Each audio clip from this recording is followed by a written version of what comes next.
Hello, good morning, and welcome to Christmas Eve, the final day of the LEGO Star Wars 24, which means we've got one day till Christmas, and we've got the final piece for this particular build. As you can see, I've got everything all laid out in front of me, all 23 so far, and I discovered that this, which I've never heard of before, is apparently called Darth Vader's Castle. I've never heard of Darth Vader's Castle, so I'll have to find out where that's come from. I'm a bit behind with all the Clone Wars and stuff like that because I don't have Disney Plus. So I've got some catching up to do, which I'm going to do next week once Christmas Day's over. So we'll take a break from doing any kind of postings, well, apart from pictures and things like that. So we'll take a bit of a break from that after today. But yeah, apparently it's his castle. Who would have thought Darth Vader had a castle? But anyway, I hope you've enjoyed the builds so far.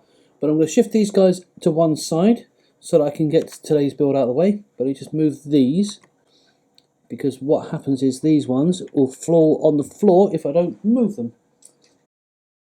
This is the cutest style, a little Darth Vader TIE fighter. Right, so let's shift this out of the way.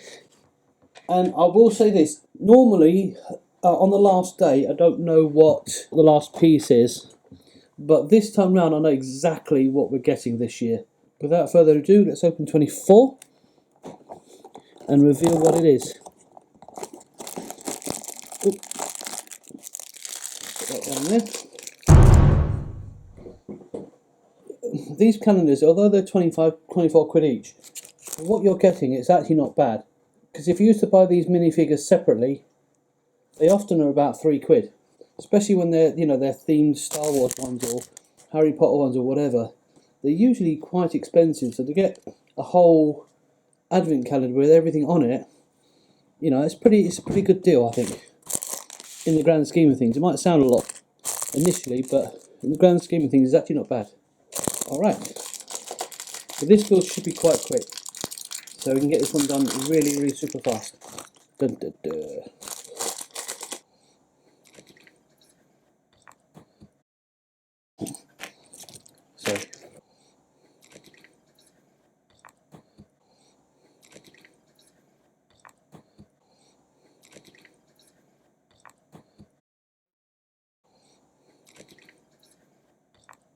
So here's our Christmas jumper, and I'll show you what he's got on his jumper in a moment, but it's quite cool. And then we've got his actual head. I don't know if you can see that very well. So let me take a snap of that from this angle. And he's got two sides. Oh right, he's got scars on the back of his head as well. So you can basically have Darth Vader with his actual non-helmeted head. Oop. Doesn't want to go on. On you get. On you get.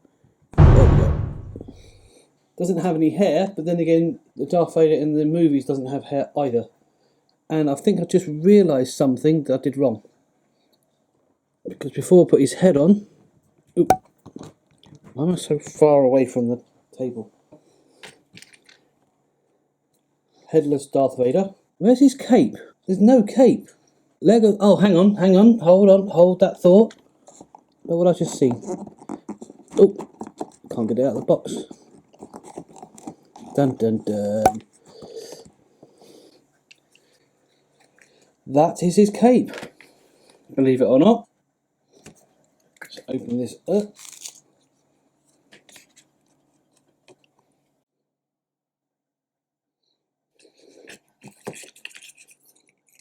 And take that out and put that down there.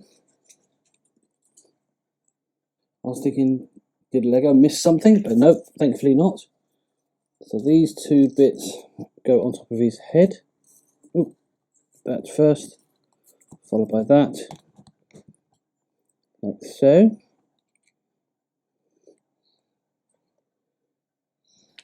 Then we've got the bottom half. It's interesting they've actually given his helmet separately, because I think in the past they've had his helmet as one piece, but this time they've actually given his head two pieces. And I know, I get it, I understand why now they've done that. I'll explain in a minute. I think because they put details on the head, they've made it so you can either have it without his helmet, which does look quite cool on its own actually, or you can have it with his helmet. That is a really nice touch. I've not seen Lego do that with this character before. And I'm sure I've got at least 2 Darth Vaders in the past.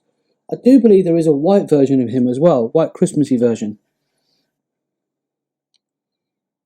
And let's have his lightsaber. And look that in there. Actually, it is the other way around, actually.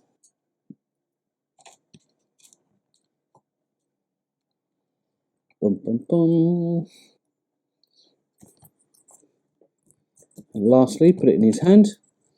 I believe these are a little easier than the one to put in his hand, he says, struggling to put it in. There we go.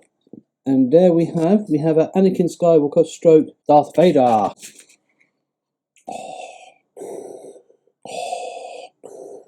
And what I like about his jumper is it's a Darth, I don't know if you can see it very well, when the camera can focus.